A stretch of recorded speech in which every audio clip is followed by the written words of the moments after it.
Opening man, I had heard so many freaking stories about the old mill on the edge of town. It was the kind of place that kids only dared each other to approach, playing chicken with the creaky wooden fence and the groaning iron gates. But no one actually went in. It was like this forbidden zone, with rumors of a damn curse hanging over it. They said anyone who stepped foot inside would lose something precious, a possession, a memory, hell, even their freaking soul. My old man used to warn me about it, saying, "Listen up, Simon. It's an old tale, maybe a bit exaggerated, but I've heard enough whispers and seen enough people change to know better than to mess with it."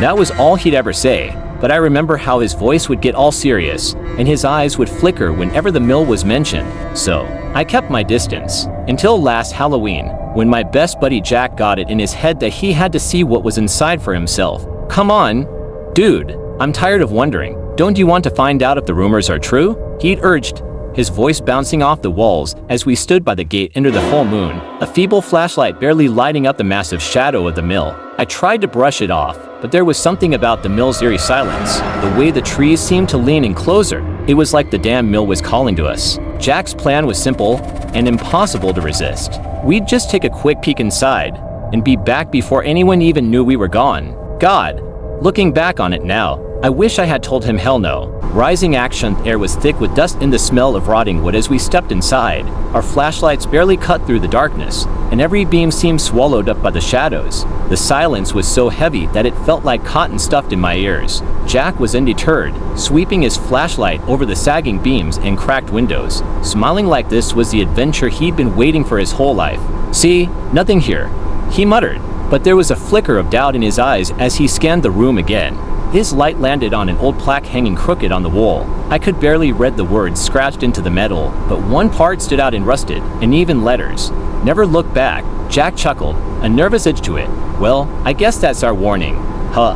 He laughed it off, but I felt an ache in my chest, like something was squeezing my lungs. I wanted to turn and leave right then, but Jack's curiosity overpowered my sense of dread. We moved deeper into the mill, the creak of old wood under our feet the only sound, as if the building was trying to warn us with every step. That's when we heard a soft scratching sound, like claws on wood, coming from somewhere upstairs. Jack's face lit up with reckless excitement. He didn't stop, even as I begged him to turn back. "It's probably just an animal," he whispered, eyes bright with curiosity. But that wasn't what bothered me. It was the way the noise repeated, so steady, so rhythmic, like it had been there waiting for us, clawing into the darkness, eager for an audience. Climax found the stairs leading up to the second floor, each step sagging under our weight. The scratching grew louder, filling the silence like a pulse. As we reached the top, the noise stopped, leaving an eerie, ringing quiet that seemed to fill the space between us. A shiver crawled up my spine as I shone my flashlight over the old machinery, broken gears, and chains hanging like skeletal remains. And there, in the center of the room, was an old mirror, its surface cracked, casting back twisted, fragmented reflections. Jack moved forward, curiosity overcoming his caution.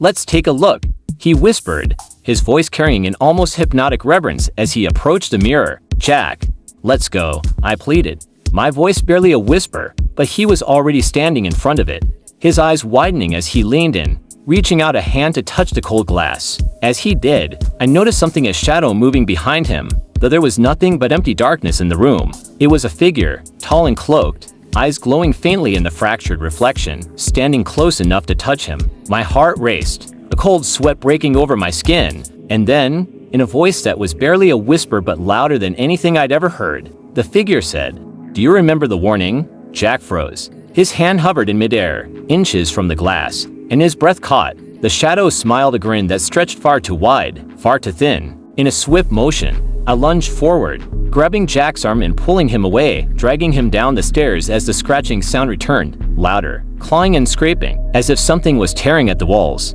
We stumbled and fell down the stairs, barely managing to stay on our feet as we crashed out of the mill. As we ran, I glanced back once, just once, and saw the shadow standing in the doorway, a hand raised in farewell or maybe a warning.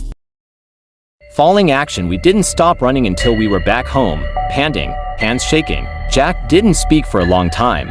He just stared off into the distance, a haunted look in his eyes. And when he finally did talk, his voice was empty, hollow. What was that?" he whispered, as if the words themselves could break him. I didn't answer, but I couldn't shake the memory of the figure, its eyes like embers in the darkness, From that night on, Jack changed. He became withdrawn, constantly looking over his shoulder, his face always pale and tense. He stopped talking to me, stopped going to class, stopped leaving his house. Weeks passed, and then months, and he wasted away, becoming a shadow of the friend I had once known. One night, in a moment of desperation, I went back to his house to check on him.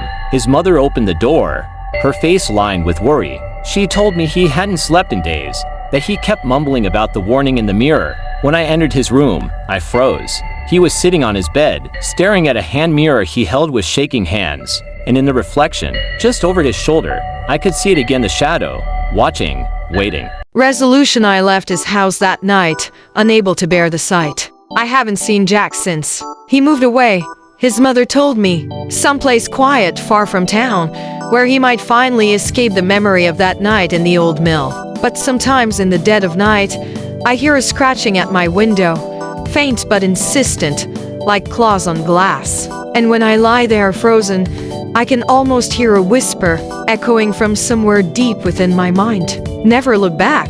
And so, I keep my eyes closed, praying it will leave me alone. End.